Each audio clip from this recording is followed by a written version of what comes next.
राधे राधे दोस्तों, जय श्री श्याम। दोस्तों, वैदिक पंचांग के अनुसार शारदीय नवरात्रि की शुरुआत 22 सितंबर से हो रही है। यह पावन पर्व जगत जननी आदि शक्ति माँ दुर्गा को समर्पित है।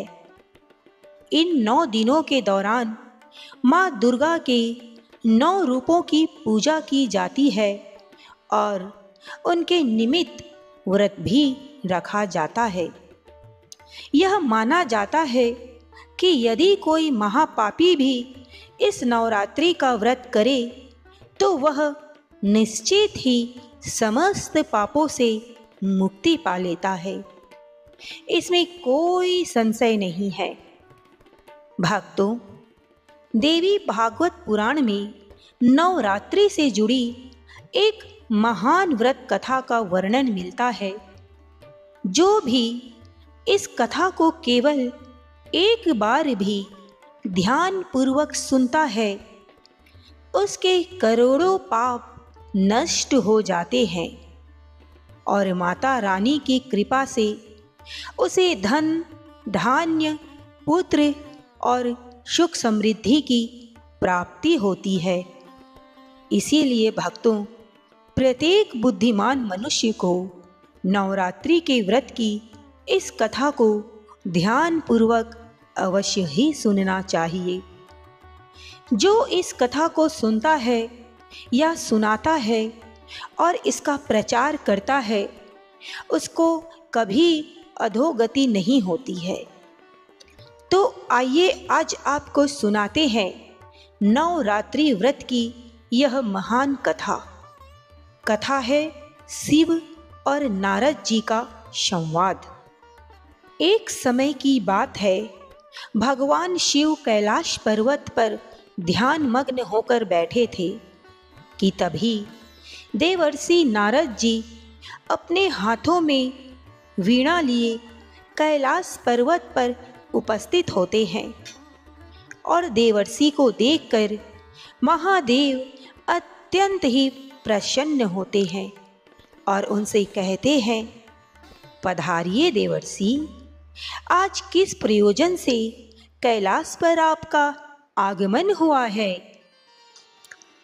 भक्तों, देवर्षि कहते हैं, हे देवाधिदेव, यदि आप भी यह पूछ रहे हैं तो मैं बताने की चेष्टा करता हूँ। हे प्रभु, मैं आपके पास नवरात्रि के व्रत का महात्म्य सुनने के उद्देश्य से आया हूँ। यह व्रत क्यों रखा जाता है? इसे करने से कौन सा फल प्राप्त होता है? इसकी व्रत की विधि और नियम क्या है? हे प्रभु, कृपा करके आप मुझे इन सब बातों का ज्ञान प्रदान कीजिए। इस पर महादेव कहते हैं, हे देवर्षि, आज आपने अति उत्तम प्रश्न किया है। आपके माध्यम से समस्त संसार को इस व्रत का महात्म्य पता चलेगा। इसीलिए आप ध्यान से सुनिए। आज मैं आपको इस व्रत का महात्म्य सुनाता हूँ और इसे करने की विधि तथा नियम भी बताता हूँ। किंतु उससे पहले मैं आपको नवरात्रि की व्रत की एक महान कथा सुनाता हूँ। जो भी मनुष्य इस कथा का श्रवण करता है, उसके समस्त पापों का नाश होता है और उसकी दरिद्रता का भी नाश होता है। इसीलिए भक्तों, आप इस कथा को ध्यान पूर्वक सुनिए और जितना हो सके इसका प्रचार भी कीजिए। भक्तों, देवर्षि कहते हैं, हे प्रभु, कृपया आप वह कथा सुनाइए। मैं इसे ध्यान पूर्वक सुनूंगा और इसका प्रचार भी करूंगा। तो भक्तों, भगवान शिव देवर्षि नारद जी को कथा सुनाने लगते हैं। तो कथा इस प्रकार है। हे देवर्षि, बहुत समय पहले कौशल देश में सुशील नाम का एक अत्यंत ही दीन, दरिद्र, धनहीन और विशाल कुटुंब वाला वैश्य रहता था। उस वैश्य की अनेक संतान थी, जो कोई काम नहीं करती थी और धन के अभाव में हमेशा ही दुखी रहती थी। उसके पास खाने के लिए कोई भी सामान नहीं था। रात्रि में जो कुछ भी खाने को मिल जाता, वह वैश्य उसे अपनी संतानों को खिला देता और जो कुछ बच जाता उससे वो अपना पेट भर लेता। पूरा परिवार दिन भर भूखा रहता और केवल रात्रि को ही थोड़ा सा अन्न खाया करता था। इस प्रकार वह वैश्य स्वयं भूखा रहकर दूसरों का काम करके अपने परिवार का पालन पोषण कर रहा था। वह वैश्य स्वभाव से अत्यंत ही निर्मल और सज्जन था। वह धर्मपरायण, शांत, सदाचारी, सत्यवादी, क्रोध न करने वाला, धैर्यवान और अभिमानी रहित था। वह प्रतिदिन देवताओं और पितरों की पूजन भी करता था। अपने द्वार पर आए हुए अतिथियों की पूजा करता था और सभी को भोजन कराने के बाद जो कुछ बच जाता उसी से वह अपना गुजारा करता था। कुछ समय बीतने के बाद एक विद्वान ब्राह्मण उस सुशील नाम के वैश्य के घर आया। सुशील ने ब्राह्मण को दान देकर उनका स्वागत सत्कार किया और हाथ जोड़कर प्रणाम करके अत्यंत ही व्याकुल होकर उस ब्राह्मण से कहने लगा कि हे ब्राह्मण देवता, यदि आप हमारे अतिथि धर्म से प्रसन्न हैं तो क्या हम आपसे कुछ पूछ सकते हैं? तब वह ब्राह्मण कहने लगा, हे महात्मा, आपकी चर्चा तो चारों तरफ है कि आप एक महान दानी हैं और अतिथियों का स्वागत बड़े ही प्रेम से करते हैं। इसी कारण मैं आपके पास आया हूँ। कृपया कर आप संकोच न करते हुए आपकी जो भी शंका है आप मुझसे पूछ सकते हैं। तब वह वैश्य कहता है, हे ब्राह्मण देवता, कृपया करके आप मुझे बताइए कि मेरी दरिद्रता का नाश निश्चित रूप से कैसे हो सकता है। इस दरिद्रता के कारण मैं अपने परिवार का पालन पोषण नहीं कर पा रहा हूँ। हे ब्राह्मण देवता, मुझे धन की अभिलाषा नहीं है, किंतु आपसे कोई ऐसा उपाय पूछ रहा हूँ जिससे मैं अपने कुटुंब का पालन पोषण करने में सामर्थ हो जाऊं।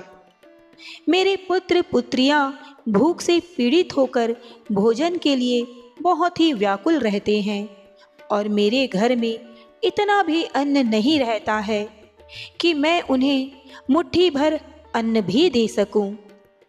उनका दुख मुझसे देखा नहीं जाता है।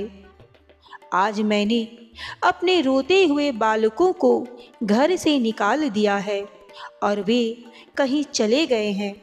इसीलिए मेरा हृदय शोक की अग्नि में जल रहा है। धन के अभाव में मैं क्या करूं?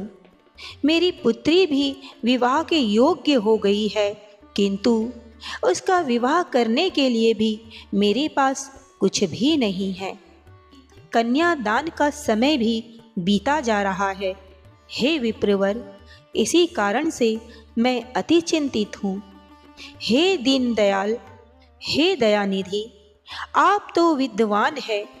आप अवश्य ही मुझे कोई ऐसा तप, मंत्र, व्रत या उपाय बताइए जिससे मैं अपने परिवार का पालन पोषण करने में समर्थ हो जाऊं। हे महाभाग, कृपया करके आप अपने ज्ञान के बल से विचार करके मुझे कोई उपाय बताइए। इस प्रकार से उस वैश्य के द्वारा याचना करने पर उस ब्राह्मण ने बड़ी ही प्रसन्नता पूर्वक उस वैश्य से कहा, हे वैश्य, मैं तुम्हारे दुख का कारण समझ चुका हूँ। तुम चिंता मत करो, मैं तुम्हें अवश्य ही उपाय बताता हूँ। तुम इस बार नवरात्रि के व्रत का अनुष्ठान करो। इसमें तुम भगवती की पूजा और हवन करो, देवी के मंत्रों का उच्चारण करो। इससे तुम्हारे सभी कार्य सिद्ध हो जाएंगे और तुम्हारी दरिद्रता नष्ट हो जाएगी। हे वैश्य, नवरात्र नामक इस पवित्र तथा सुखदायक व्रत से बढ़कर इस पृथ्वी लोक पर अन्य कोई व्रत नहीं है। यह व्रत सदा ज्ञान और मोक्ष देने वाला है, सुख तथा संतान की वृद्धि करने वाला है एवं शत्रुओं को पूर्ण रूप से विनाश करने वाला है। और वनवास गमन के दौरान देवी सीता के वियोग में अत्यंत दुखी होकर श्री राम ने किष्किंधा पर्वत पर इस व्रत को किया था। इसी व्रत के प्रभाव से उन्होंने महासागर पर सेतु की रचना करके रावण और उसके पुत्रों का भी संहार किया था और माता सीता को फिर से प्राप्त किया था। भक्तों, महादेव कहते हैं, हे देवर्षि, इस प्रकार से ब्राह्मण ने नवरात्र के व्रत का महत्व उस वैश्य को सुनाया, जिसे सुनकर वह वैश्य अधिक प्रसन्न हुआ। उसने उस ब्राह्मण को अपना गुरु मान लिया और उनसे देवी के मंत्र की दीक्षा ली। तत्पश्चात उस वैश्य ने अत्यंत ही भक्ति पूर्वक नवरात्रि के उस मंत्र का जाप किया और अनेक विधियों तथा उपायों से माता भगवती की पूजन की। भक्तों, इस प्रकार से उस वैश्य ने 9 वर्षों तक नवरात्रि के व्रत का अनुष्ठान किया। फिर 9वें वर्ष के अंत में अष्टमी तिथि को अर्धरात्रि आने पर साक्षात महेश्वरी ने उस वैश्य को दर्शन दिए और कहा, हे पुत्र, मैं तुम्हारी भक्ति और पूजा से अत्यंत ही प्रसन्न हूँ। तुम्हें जो भी वर की कामना है निसंकोच छोड़कर मांग लो। तुम्हें जो चाहिए वो वर मैं तुम्हें प्रदान करूंगी। साक्षात माँ दुर्गा को अपने सामने खड़ा हुआ देख उस वैश्य का अंग अंग कांपने लगा। उसकी आंखों में आंसू झलक पड़े और माँ दुर्गा की उस अद्भुत दिव्य स्वरूप को देखकर वह वैश्य हर्ष से उत्साहित होने लगा। भक्तों, फिर उस वैश्य ने माता को प्रणाम करके कहने लगा, हे माँ, मैं आपके दर्शन से ही धन्य हो गया। माता, आपके दर्शन अत्यंत ही दुर्लभ है। आप तो सचमुच त्रिलोक सुंदरी, सर्वशक्तिमान, समस्त संसार की जननी है। मुझ जैसे साधारण भक्त को अपने दर्शन देकर आपने बड़ा ही उपकार किया है। हे माँ, अब मेरे मन में और कोई कामना नहीं है। आपके दर्शन से ही मेरे सारे दुख मिट गए हैं। माँ, केवल मुझ पर इतनी कृपा कीजिए कि मेरे पुत्र पुत्रियों को पर्याप्त भोजन मिल सके, जिससे उन्हें नित्य भूखा ना सोना पड़े। भक्तों, सुशील की विनम्रता और उसकी स्थिति देखकर माँ दुर्गा ने मधुर मुस्कान के साथ कहा, हे पुत्र, मैं तुम्हारी सच्ची भक्ति और तुम्हारे तप से प्रसन्न हूँ। तुम्हारी दरिद्रता का अब अंत होगा। तुम्हारे घर धन धान्य से भर जाएंगे और तुम्हारे परिवार की सारी समस्याएं समाप्त हो जाएंगी। तुम्हारे बच्चों को भी अच्छा भविष्य मिलेगा और तुम्हारी पुत्री का विवाह भी जल्द ही होगा। तुम्हारी पीढ़ियां सुख और समृद्धि से पूर्ण होगी। भक्तों, इतना कहकर देवी दुर्गा अंतर ध्यान हो गई। उसी क्षण सुशील वैश्य का घर प्रकाश से भर गया और उसकी दरिद्रता समाप्त हो गई। देखते ही देखते उसके छोटे से घर की जगह एक विशाल महल खड़ा हो गया। उस महल में स्वर्ण, मणियों और बहुमूल्य रत्नों का भंडार भर गया। उसकी सारी संतानें खुश और तृप्त हो गई। सुशील के पास अपने परिवार के लिए अन्न था, बल्कि वह दूसरों को भी मदद कर सकता था। दोस्तों, समय बीता और सुशील वैश्य की पुत्री का विवाह भी धूमधाम से संपन्न हुआ। सुशील वैश्य ने अपनी भक्ति और श्रद्धा को कभी नहीं छोड़ा और माँ दुर्गा के प्रति आभार व्यक्त करता रहा। उसका जीवन अब आनंद और समृद्धि से भरपूर हो गया था। उसके परिवार में भी माँ दुर्गा के प्रति भक्ति और समर्पण को अपनाया और वे सभी माँ के आशीर्वाद से सुखी जीवन व्यतीत करने लगे। भक्तों, भगवान शिव जी कहते हैं, हे देवर्षि, इस प्रकार से मैंने आपको नवरात्रि की महाकथा सुनाई है।